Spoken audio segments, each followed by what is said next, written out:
민주당 이재명, 이낙연 후보의 갈등이 오늘 민주당 3차 텔레비전 토론회에서도 이어졌습니다. 최영일 시사평론가와 함께 얘기를 나눠보겠습니다. 어서 오십시오. 안녕하세요. 예. 사실 이제 이쯤 되면은 각 후보들의 공약이 제대로 이제 부각이 되면서 그걸 당의 싱크탱크인 민주연구원이 모아가지고 한번 비교를 해보고 전략을 짜고 뒷받침할 것들은 이제 자료를 모으고 쑥 가다 보면 이제 후보가 결정되면 당의 공약으로 짠 하고 등장해야 되는데, 맞습니다. 자, 후보들이 그걸 충실해야 되는데 오늘 일단 토론의 주제는 뭘 가지고 했습니까? 네, 통일, 외교, 안보 분야입니다. 예. 정확하게 일주일 전 이 시간 수요일에 제가 와서 YTN이 주관한 2차 TV 토론회에 대한 총평을 했잖아요. 그렇죠. 정치 개혁이었습니다. 네, 오늘은 이제 본 경선 들어와서 3차 TV 토론 KBS에서 하고 있습니다. 7시에 시작해서 90분이니까 잠시 후 8시 30분에 끝나는데 여기는 구호만 거의 한 10초씩 처음에 외치고 6명이 바로 토론에 들어갔는데 1대1 토론으로 시작을 했어요. 다만 주제만 통일, 외교, 안보 분야다 보니까 지금 핫 이슈가 있죠. 한미연합훈련, 그렇죠. 거기에 대한 북한의 반응, 남북관계 지금 통신선이 또 끊어질 것이냐, 이게 그렇죠. 어떻게 될 것이냐, 경제 국면을 예고하고 있고요. 또 한미 동맹 문제, 예. 또 이제 대일 관계, 올림픽 이후에 한일 관계는 어떻게 할 것인가. 근데 이게 정책 토론이거든요. 그러니까 지난주에도 사실은 토론의 전체를 보면 정책 얘기가 많긴 합니다. 그걸 말씀하신 대로 민주연구원이 다 이제 담게 되면 마스터 플랜이 만들어지는데 사실은 6 후보의 공약이 크게 차별화되어 있지는 않아요. 대체로 문재인 정부와 민주당의 입장을 두루뭉술하게 그렇죠. 다 끌어오고 지금 이 상황에서 미국과 대척해야 한다 이런 후보가 아무도 없습니다.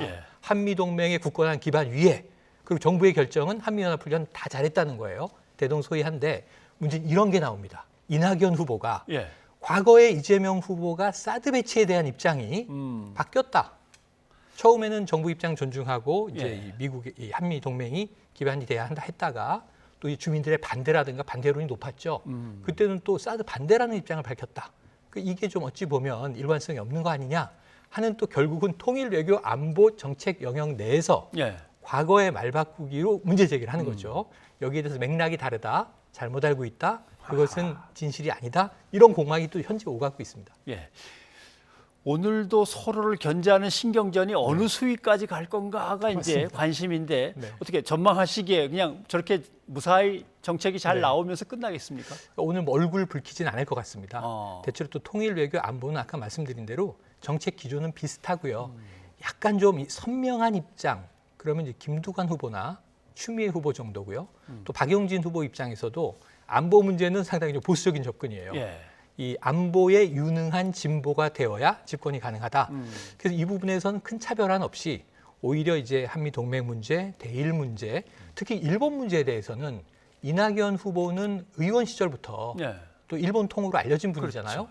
또 일본 취재도 많이 했었고 언론인 시절에 일본에 특파원으로 나가 있었고 그래서 이제 일본에 대한 입장, 일본에 가면 일본 듣기 좋은 얘기만 하고 오지 않느냐.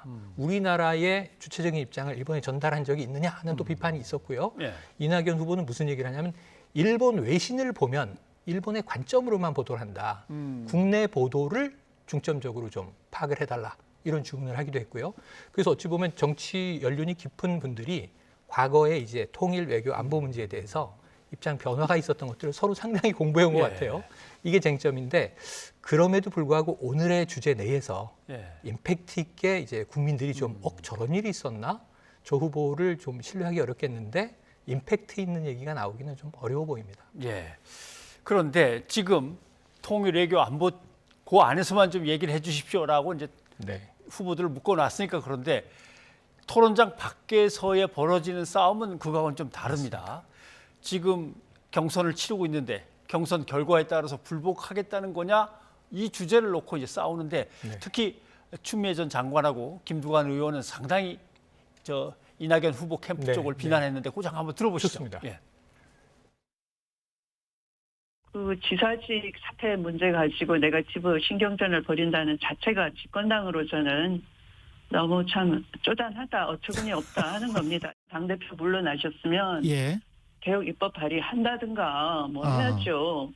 뭐 그런 일을 하시면 되는 것이지. 그 다른 후보의 지사직을 거론하면서 그걸 가지고 뭐 시비를 벌이고 그쪽으로 네거티브로 끌고 간다 하는 것은 대단히 무책임한 거죠. 본인은 이제 우려를 이야기를 했는데 네. 우리가 이제 듣기로는 그게 이제 약간 급박으로 들렸고요. 네. 공식적으로 사과하지 않고 계속 고집을 부리면 네. 이낙연 캠프 후보 측에서 조치를 해야 되고 당도 엄정하게 경고해야 한다. 예. 자, 추미애 전 장관이 얘기한 거는 솔직히 대표 때 잘 못하지 않았냐. 네. 그러면은 국회의원으로서 열심히 일하지 뭘 꼭 대통령이 되겠다고 뭐 이런 의미로 슬쩍 들리고 네. 김두관 의원이 얘기한 거는 아니 공정하게 겨루자고 해놓고서 뭐 우리가 지면은 뭐 응하지 않을 네. 승복하지 않을 거야 뭐 이런 식으로 겁박하는 게 어디냐 이제 그런 그렇죠. 얘기인데 좀 얘기를 하나씩 좀 풀어봐야겠습니다. 제일 문제는 이재명 후보가 본선 후보가 된다면 원팀을 할 수 있을지 이게 장담이 안 된다라고 했던 이낙연 캠프의 본부장인 이제 서른 의원의 그렇죠. 이제 문제.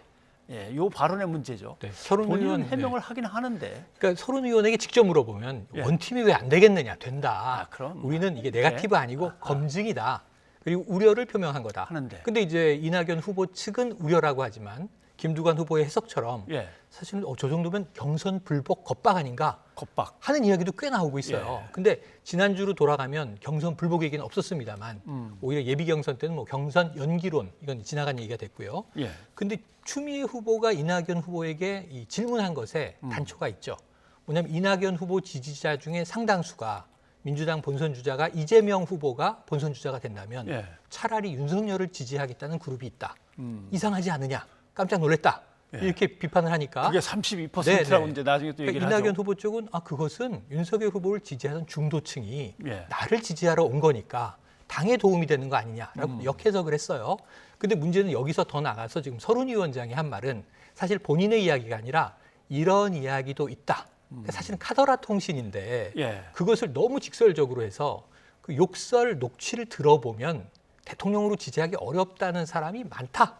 이렇게 얘기를 했는데 그렇다면 역시 똑같은 얘기입니다. 이재명 지사가 본선 주자가 돼도 예. 저런 이 인품이면 인격이면 나는 지지 못하고 차라리 야당 후보로 가겠다라는 여론도 당내에 있다라는 이야기를 이 사실 주관적인 입장을 마치 공론화 시켜버린 거예요. 예. 여기에 대해서는 이제 겁박이냐 우려냐 뭐 이 구분 전에 과연 이제 그럼 불복 이야기가 나오는 거 아니에요? 이건 좀 위험한 이야기가 되는 거죠. 민주당 입장에. 그래서 저는 지도부도 나서고 아마 오늘 토론 내에서라도 그 끝무렵에 예. 혹은 토론이 끝나고 나서라도 경선 불복은 결코 없다.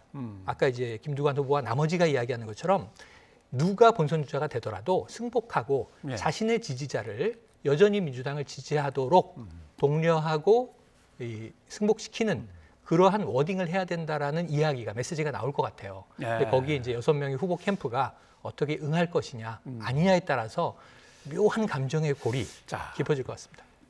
경선에서 이겨야 되는 책임을 쥐고 있는 이제 선거 당 경선 본부장으로서는 경선 기획단이죠. 네. 그렇게 얘기하면서 한 번 더 이재명 지사의 욕설하는 장면을 들어보십시오라는 네네네. 쪽으로 이제 유도를 메시지를 하는 주는 건데 거죠. 오늘 토론회 끝나고 6명이 자 여기서 이렇게 정리를 합시다. 딱 선언이 나오면 좋긴 좋겠네요. 네거티브 공방이 이제 사라지면. 이낙연 근데 후보의 될까? 통큰 결단이 좀 필요하죠. 왜냐하면 예. 이제 서른 이 본부장은 뭐 의원 시절부터 그 다 본부 캠프에 참여 있는 사람들 지금 일명 저격수 역할을 하는 분들의 캐릭터들이 있어요. 예. 그러니까 어찌 보면은 후보 본인은 나는 그런 얘기 한 바 없다 하더라도 캠프 내의 주요 인사, 뭐 본부장 혹은 뭐 특보 여러 위원 인물들이 예. 이런 이야기를 장외에서 계속 총질이 오가게 되면 돌이킬 수 없는 선을 넘을 수가 있습니다. 예. 후보가 얼마나 자신의 캠프에 또 입들을 단속하느냐도 중요한 문제가 되겠습니다. 예.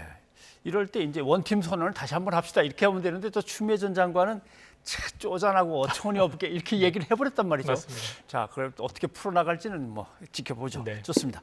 자, 야권 소식으로 넘어가야 네, 네. 되겠습니다. 국민의힘 18일, 그다음에 25일 25일. 두 번 경선 후보 토론회를 네, 열겠다라고 했는데 이게 후보 간의 의견이 다르고 당 지도부 내에서도 의견이 조금씩 다릅니다. 한번 네. 잠깐 들어보시죠. 들어보죠.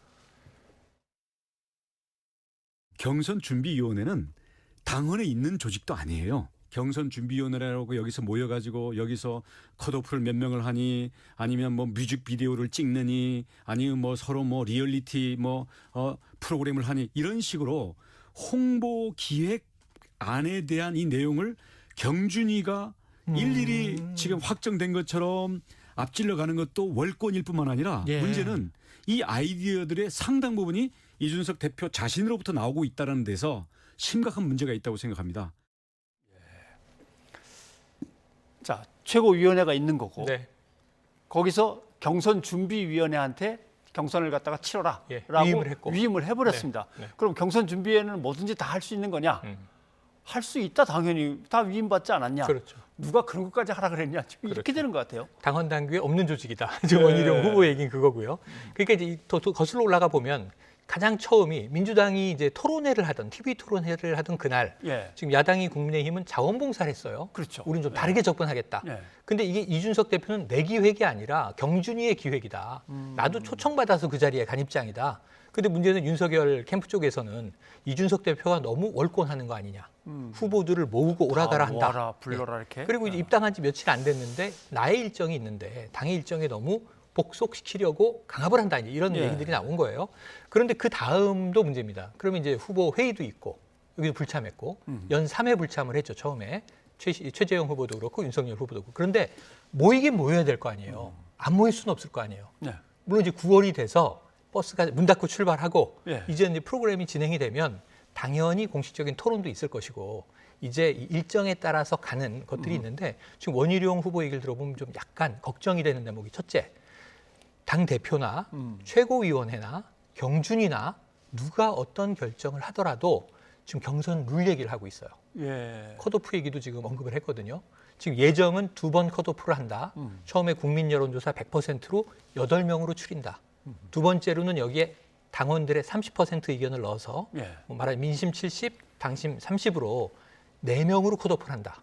4명 중에 이제 본선 주자가 나온다는 투스텝 이 룰을 정하고 있는 건데 이 룰도 지금 이 후보들 간에 이견들이 많은데 거부될 가능성도 있어요. 유불리가 다 다르지 않습니까? 예. 그렇게 되면 상당히 누가 권위를 가지고 경선 과정을 관리할 것인가의 문제가 원점으로 돌아갈 수 있는 얘기들이 나오다 보니까 네. 지금 원희룡 후보가 이 정도면 윤 캠프나 최 캠프는 훨씬 강력하게 다른 입장을 낼 수 있거든요. 그렇죠. 그럼 이제 이준석 대표의 리더십이 유지될 수 있을 것인가 좀 예. 아슬아슬한 대목입니다. 근데 이제 지금 이제 민주당하고 비교해 보면 금방 네. 드러나죠. 한 6명쯤 됐을 때 토론회를 하면 하는 거지. 그렇죠. 지금은 누가 후보인지 사실 공식 네, 등록도 네, 안 했고. 맞습니다. 그게 14명이라고 치면 14명이 그러면 1박 2일로 하면 몰라도 한 2시간 해갖고서는 1인당 얼마나 돌아가겠냐. 그렇죠. 하나만 하지. 그렇죠. 경선준비위원회가 뭘 하는 거냐. 이런 불만도 있고. 네. 예전에도 다 그렇게 후보들의 의견을 들어서 뭔가 하나씩 꾸려나가는 그런 경선준비위원회의 어떤 그 토론회를 치른 적이 있다. 네. 이게 서로 오락가락 한단 말이죠. 네. 그러니까 윤석열 캠프에서는 나름대로 하자 그러면 하지 뭐라고 하는 의견도 있는 것 같고 아닌 의견도 있는 것 같고 그렇습니다. 근데 이게 난상 토론으로 가면요. 룰도 안 정해지고 답도 안 나오고 민주당보다 더 심각하게 감정의 골이 깊어질 수 있어요. 자칫. 예. 약자는 약자대로 강자는 강자대로. 어허. 그래서 어떻게 강약의 이 조율을 어떻게 평균점을 찾겠습니까? 지금 심지어 돌고래와 멸치, 뭐 그 사이에 고등어, 지금 아쿠아리움 예, 얘기가 나오고 있는데 문제는 이 그 평균점을 찾기는 어렵습니다. 예. 거의 포식자 관계지 않습니까? 그러니까 아예 정글 아니냐 이건. 그래서 이준석 대표는 지금 라이언킹 얘기를 해요. 근데 그게 묘하게 캠프 주변 인사들에 대해서 당내 인사들이죠. 그러니까 굉장히 세게 비판을 하고 있는데 하이에나들이 많다. 지금 이제 라이언킹에 보면 그 미어캣도 나오고 멧돼지도 나오고 선한 캐릭터들이 있거든요. 예. 그런 역할을 해야 될 지금 캠프에 참여한 자들이 어찌 보면 줄 세우기 논란이 최근에 있지 않습니까? 계속 영입되고 있는데 문제는 이게 줄 세우기가 아니고 이 본인들이 아이들도 아니고 줄을 세운다고 서겠습니까? 본인 판단으로 줄서기를 한 거죠.